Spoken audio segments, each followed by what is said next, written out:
Vamos a seguir estudiando de la palabra de Dios. Estamos en el capítulo 12 de Romanos, capítulo 12. Y vamos a leer ahí unos versículos, desde el versículo 3, Romanos 12, 3. Ese lo vimos la semana pasada, pero vamos a recordarlo. Digo pues, por la gracia que me es dada a cada cual que está entre vosotros, que no tenga más alto concepto de sí que el que debe tener, sino que piense de sí con cordura, conforme a la medida de fe que Dios repartió a cada uno. Porque de la manera que en un cuerpo tenemos muchos miembros, pero no todos los miembros tienen la misma función, así nosotros, siendo muchos, somos un cuerpo en Cristo y todos miembros los unos de los otros. De manera que teniendo diferentes dones, según la gracia que nos es dada, si es de profecía, úsese conforme a la medida de fe, o si de servicio, en servir, o el que enseña en la enseñanza, el que exhorta en la exhortación, el que reparte con liberalidad, el que preside con solicitud, el que hace misericordia con alegría.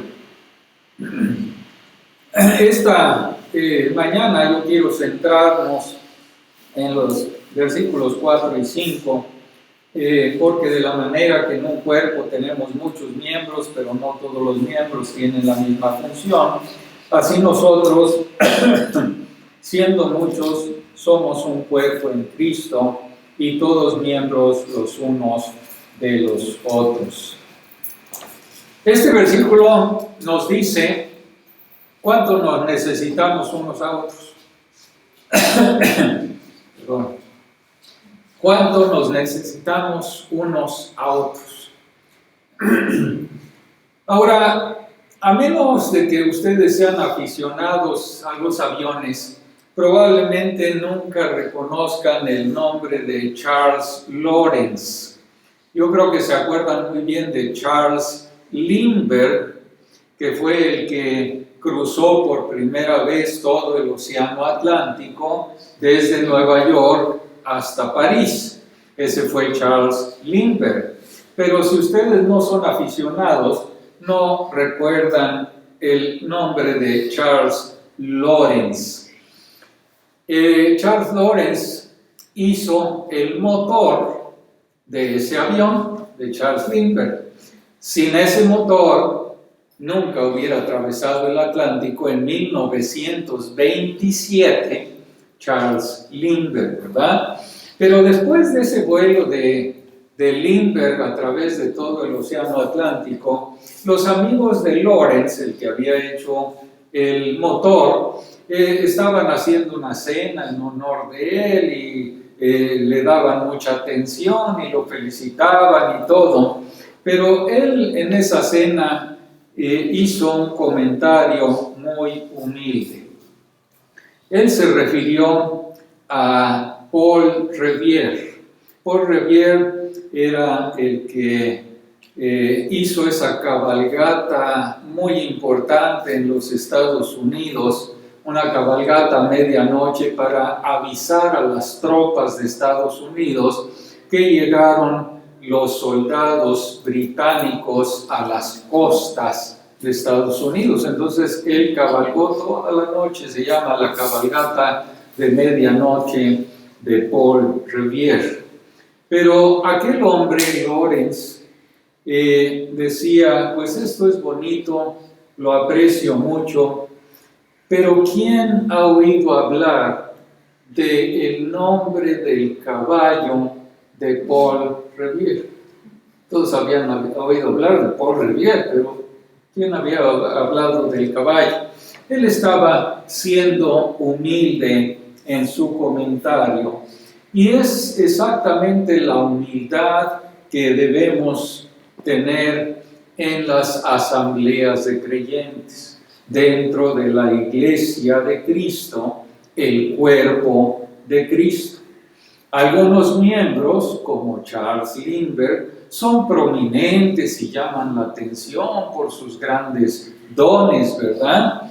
Pero sin el trabajo detrás de esa escena de un hombre como Charles Lawrence, Lindbergh ni siquiera podía haber despegado. Para el buen funcionamiento del cuerpo de Cristo, tiene que haber decenas de siervos fieles trabajando humildemente tras bambalinas, tras el escenario, para que todo funcione correctamente. Y esos miembros generalmente no se preocupan por su gloria o por ser vistos, pero son miembros del cuerpo de Cristo. Muchos de ellos tienen don de oración y oran y oran y oran fervientemente toda la semana. Nadie los ve, pero están allí, están cumpliendo su función y sus dones. No se preocupan por ellos obtener la gloria, sino que la gloria siempre sea la gloria de Dios. Su deseo es hacer que la asamblea, toda la iglesia de Cristo, sea todo lo que Dios quiere que sea. Entonces, el apóstol Pablo aquí nos está hablando de la vida de servicio sacrificial. Y esa vida de servicio se manifiesta en servir a los demás. Y para eso estamos, para servirnos unos a otros, para amarnos unos a otros, para sobrellevar las cargas los unos de los otros. Sí, porque somos hermanos en Cristo, somos miembros de la iglesia de Cristo, el cuerpo de Cristo. Por eso está hablando del cuerpo. Entonces, en el corazón del cuerpo de Cristo, que funciona correctamente, nos dice aquí Romanos que no debemos conformarnos a este siglo, a esta edad mala, sino ser transformados por medio de la renovación de nuestro entendimiento, de nuestras mentes. Y la mente renovada no va a tener más alto concepto de sí que el que debe de tener. Humildad, como vimos la semana pasada, va a pensar de sí mismo con sano juicio, según la medida de fe que Dios ha asignado a cada uno de nosotros como miembros de ese cuerpo de Cristo. Cada miembro no va a pensar con arrogancia que es mejor o que es más importante que los demás, pero tampoco va a despreciar el don que Dios le ha dado y lo va a utilizar para el crecimiento, para la edificación de todos los hermanos. Lo va a ejercitar humildemente para el bien de todo el cuerpo y la gloria de Dios. Entonces, aquí Pablo nos está diciendo cómo debe de operar la humildad en el funcionamiento del cuerpo de Cristo. Y la humildad requiere que conozcamos o que sepamos qué cosa es el cuerpo de Cristo y que funcionemos con ese don o esos dones que Dios nos ha dado para que todo sea para edificación. Entonces, aquí Pablo está presentando brevemente ese concepto de la iglesia como cuerpo de Cristo. Es una de las analogías que tenemos en la Biblia, la iglesia como el cuerpo de Cristo. En el Nuevo Testamento lo encontramos y luego está mencionando a modo de ejemplo siete dones espirituales que funcionan en el cuerpo. Nada más a modo de ejemplo, no que todos tengan estos dones o que sean específicamente estos dones los que existen en el cuerpo de Cristo, pero que los que lo poseen deben ejercitarlos fielmente para que el cuerpo funcione. En la medida, o sea, cuando los miembros de la asamblea ejercen fielmente sus dones con humildad, entonces esa asamblea es una asamblea saludable.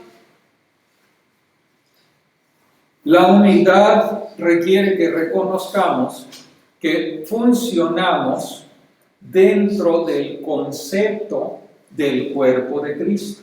Esto es muy importante, hermanos. Por eso dice, porque de la manera que en un cuerpo tenemos muchos miembros, pero no todos los miembros tienen la misma función, así nosotros, siendo muchos, somos un cuerpo en Cristo y todos miembros los unos de los otros.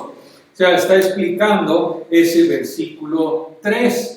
Pensamos con buen juicio y la debida humildad cuando reconocemos que solamente somos una parte del cuerpo de Cristo. Entonces, por eso necesitamos humildad y que todos somos miembros los unos de los otros. Así como el cuerpo humano no funciona bien cuando trabajan unos pocos miembros, tampoco funciona bien el cuerpo de Cristo si nada más trabajan unos pocos miembros. Todos los miembros debemos trabajar juntos en humildad.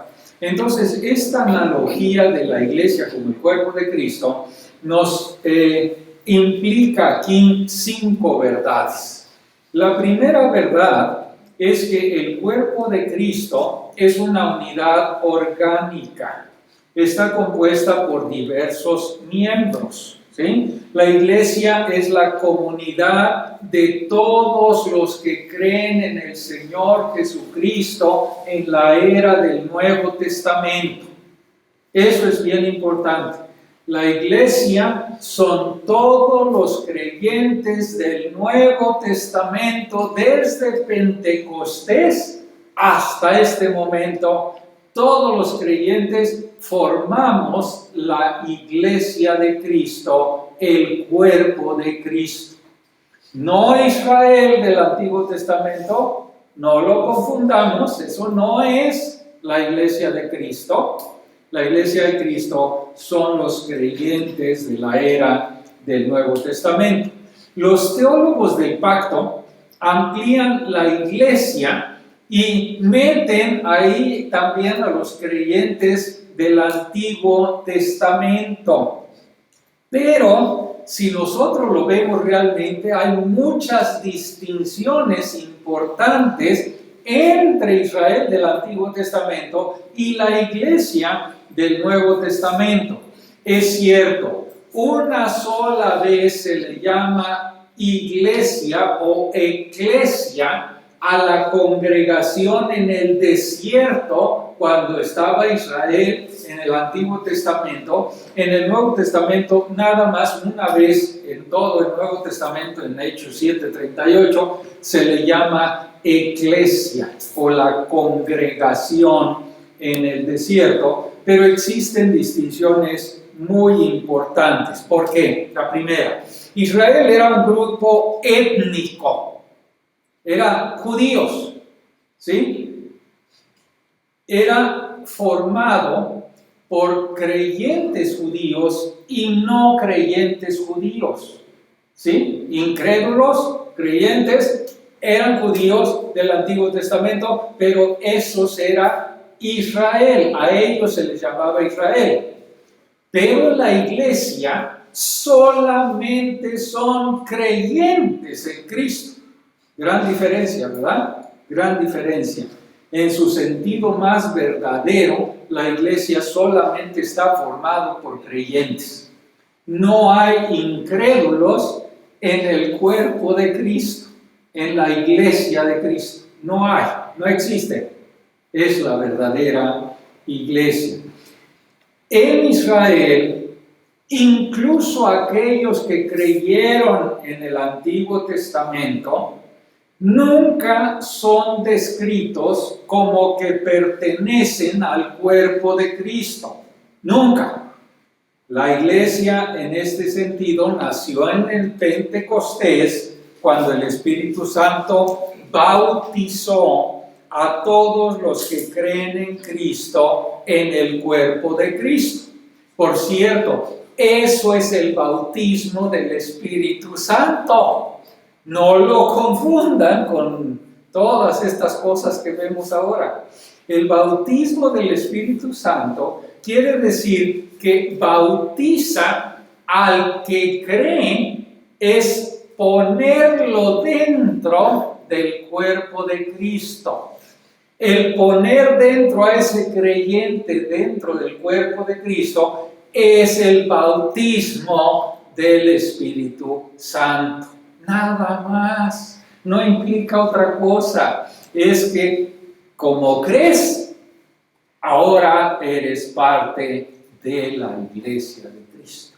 Eres miembro de la iglesia de Cristo.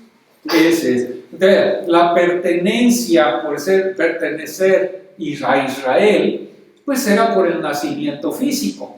Nada más con nacer físicamente eras judío, eras pueblo de Israel. No, en la iglesia es por el nacimiento espiritual. Nicodemo, tienes que nacer de nuevo. El nacimiento espiritual nos pone dentro del cuerpo de Cristo. Entonces, sí, hay un pueblo de Dios y sabemos que somos parte de ese pueblo de Dios, pero hay diferencias entre Israel y la iglesia. Entonces, los santos del Antiguo Testamento no eran parte de ese cuerpo vivo, de ese cuerpo orgánico de Cristo, bautizados por el Espíritu Santo en este mismo cuerpo y con Cristo como su cabeza. Nunca se habla de Israel así. Son los creyentes del Nuevo Testamento. Entonces, la nación de Israel era una entidad física, étnica, un grupo étnico, y tenía incrédulos y tenía creyentes. La iglesia es una entidad orgánica, espiritual, que contiene solamente creyentes en Cristo Jesús. Una cosa importante, la iglesia no es una organización. Muchos la han querido poner así. Es una organización, y este, y aquel, y fulano de tal está acá arriba, y luego el y luego el otro, y hasta los laicos, ¿verdad? No, no es así. La iglesia no es una organización, es un organismo formado por muchos miembros, todos interdependientes los unos de los otros. Los organismos siempre están muy organizados, pero el organismo tiene vida. Vida. La iglesia de Cristo tiene vida. Está conectada vitalmente al Señor Jesucristo como nuestra cabeza, y la iglesia comparte la vida de Cristo en nosotros. Entonces llegamos al segundo punto. Nos convertimos en miembros del cuerpo a través del nuevo nacimiento. Esto nos une a todas las demás personas regeneradas, a todos los demás creyentes. Estamos en el mismo cuerpo. Cuando una persona nace de nuevo, nace en la familia de Dios. Otra analogía de la iglesia: somos una familia. Nace en la familia de Dios. Todos los demás creyentes se convierten en sus hermanos y sus hermanas. Una familia, una cosa nueva. No te conviertes, y eso que quede claro, no te conviertes en miembro de la asamblea asistiendo a una clase para nuevos miembros. No te conviertes en un miembro de la asamblea si llenas una solicitud de membresía. no te conviertes. Si eres entrevistado por uno de los ancianos o si eres recibido formalmente en la congregación, te conviertes en miembro de la iglesia al creer en el Señor Jesucristo como tu Salvador y como tu Señor. Ahí eres miembro de la iglesia. Aquellos que ven a la iglesia como una extensión o reemplazo de Israel, o ven al bautismo como un reemplazo de la circuncisión del Antiguo Testamento, inevitablemente entran en problemas, porque entonces sus miembros hay incrédulos y hay creyentes, y la iglesia no está formada por incrédulos, solamente por los creyentes. A veces, incluso en nuestras asambleas, como la que tenemos, insistimos en el nuevo nacimiento como base de la comunión unos con otros. Pero tenemos algunas personas que se nos escapan, ¿no es así? Se reúnen con nosotros, han sido bautizados en agua, pero en realidad no han nacido de nuevo. Tratamos de evitar eso platicando con las personas, pero no podemos conocer el corazón de cada uno de ellos. Pero que quede claro, la comunión en la asamblea está limitada a aquellos que son creyentes, los miembros del cuerpo de Cristo. Nos convertimos en miembros de la verdadera iglesia de Cristo al creer en el Señor Jesucristo. Nos lleva al tercer punto. La iglesia como cuerpo de Cristo significa que Dios nos ha llamado no a ser cristianos aislados, sino en relación unos con los otros. No nos ha llamado para estar aislados y cada quien en su casa y hacer... No, nos ha llamado para tener esa relación.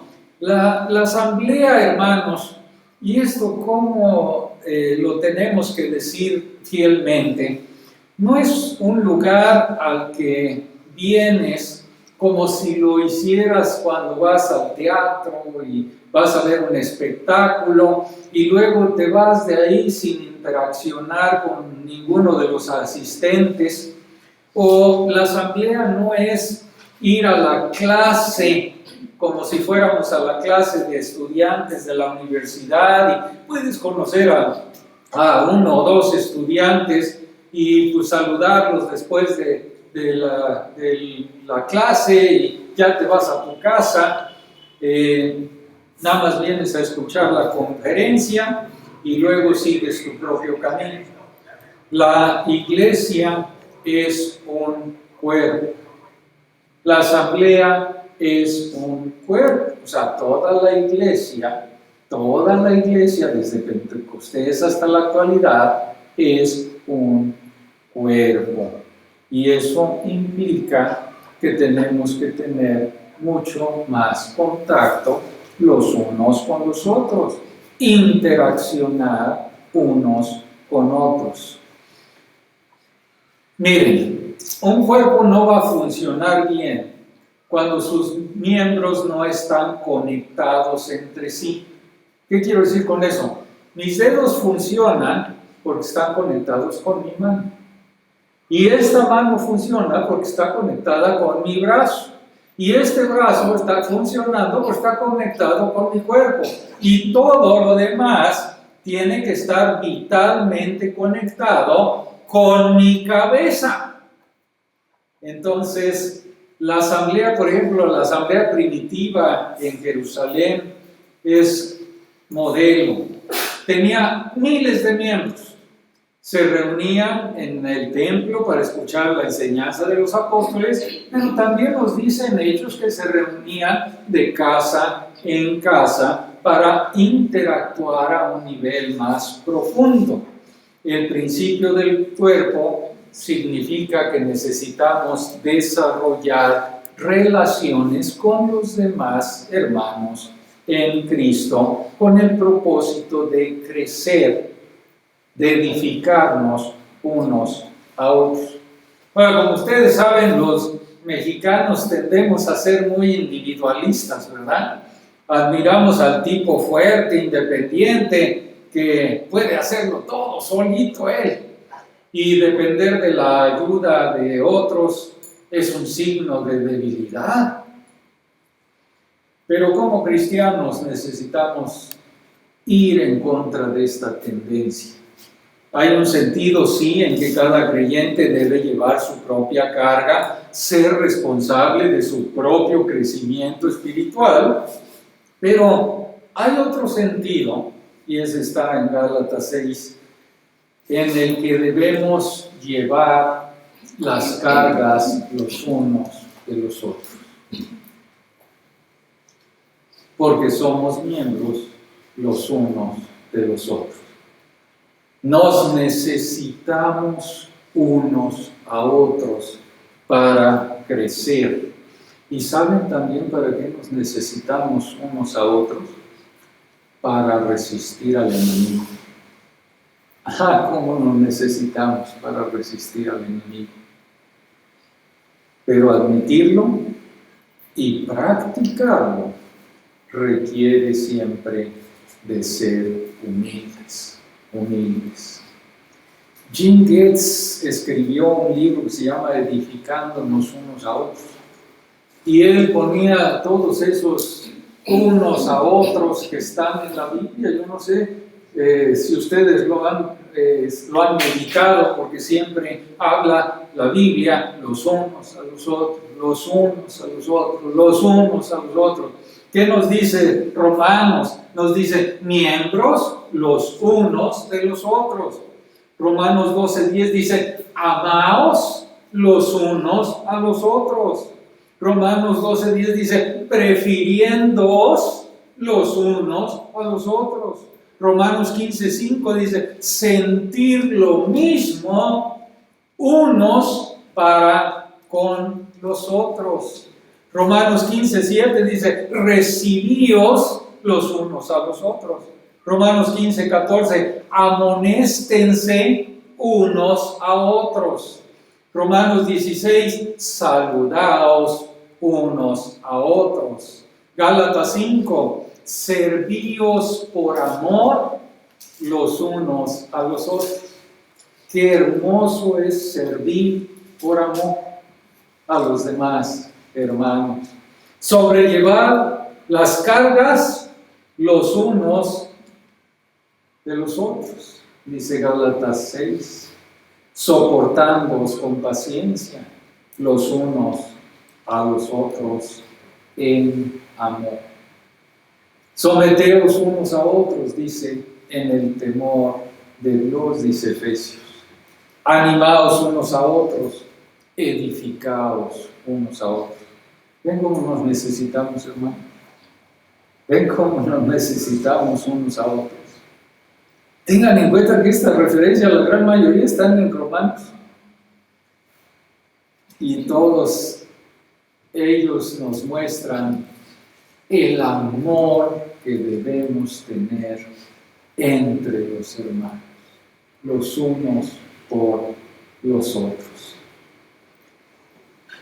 A veces me he encontrado con cristianos que han sido profundamente heridos por los mismos hermanos en la fe. Qué feo, qué feo. A veces abandonan la asamblea por su mala experiencia. Pero bueno, en este mundo caído, incluso en el cuerpo de Cristo, las relaciones siempre nos van a exponer a lastimarnos en algún momento. Necesitamos seguir trabajando en nuestras relaciones, creciendo en ese amor unos para con los otros. Y separarse es una de las cosas que debe ser lo último que hagamos. Y eso solamente por razones muy serias. Pero a la luz de todas estas denominaciones que encontramos ahora en nuestro mundo, Quizá te preguntes por qué Pablo puede decir que somos un cuerpo. Y hay muchas denominaciones y pentecostales y bautistas y por allá y por acá. ¿Y cómo puede decir Pablo un cuerpo? Bueno, la unidad de este cuerpo de Cristo es invisible, es espiritual, no es externo, no es organizativo, es invisible, es espiritual. Así que nosotros, siendo muchos, somos un cuerpo en Cristo, un solo cuerpo.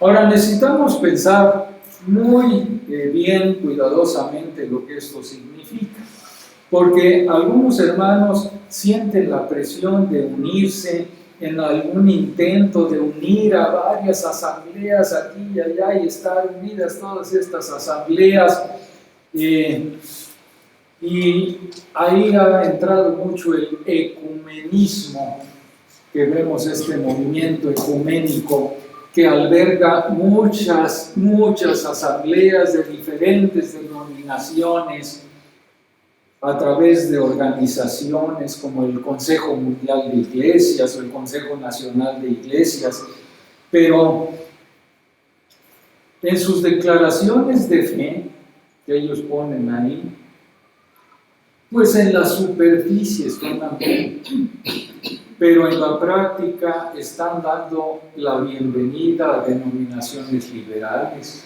a denominaciones muchas veces heréticas. Entonces debemos recordar que la unidad del cuerpo de Cristo es invisible, es espiritual, no es exterior, no es una organización, es un organismo. Consiste en el hecho de que todos los que han confiado en Cristo han recibido de Cristo nueva vida en Él y han sido bautizados por el Espíritu en el cuerpo único de Cristo. Y esta es una unidad que Dios crea, no la creamos nosotros. Y eso es lo que el hombre ha querido hacer, crear la unidad ellos, ¿no? Acuérdense, la unidad del cuerpo de Cristo son todos los creyentes en Cristo Jesús. Y esa unidad es de parte de Dios, Solícitos, dice Efesios, en guardar la unidad del Espíritu en el vínculo de la paz. La unidad del Espíritu la crea el Espíritu, ¿sí? No los hombres. Estamos todos los creyentes unidos de manera invisible, espiritual, y es una unidad que Dios crea. Entonces, aquí la frase importante de Romanos 12:5 es en Cristo. Así nosotros, siendo muchos, somos un cuerpo en Cristo.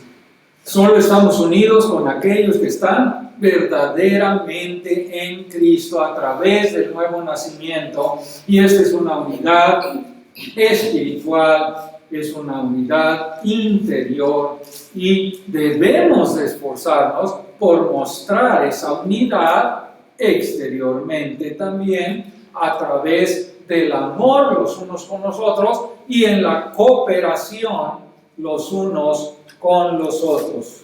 Entonces requiere que pensemos cuidadosamente que esa unidad no se logra haciendo asociación de asambleas por todas partes. Es una unidad espiritual. Pero en quinto y último lugar, este único cuerpo se compone de diversos miembros, cada uno de los cuales tiene diferentes funciones interdependientes para el bienestar de todo el cuerpo. Todos miembros los unos de los otros. Nada más abran sus Biblias ahí en 1 Corintios, nada más lo vamos a leer.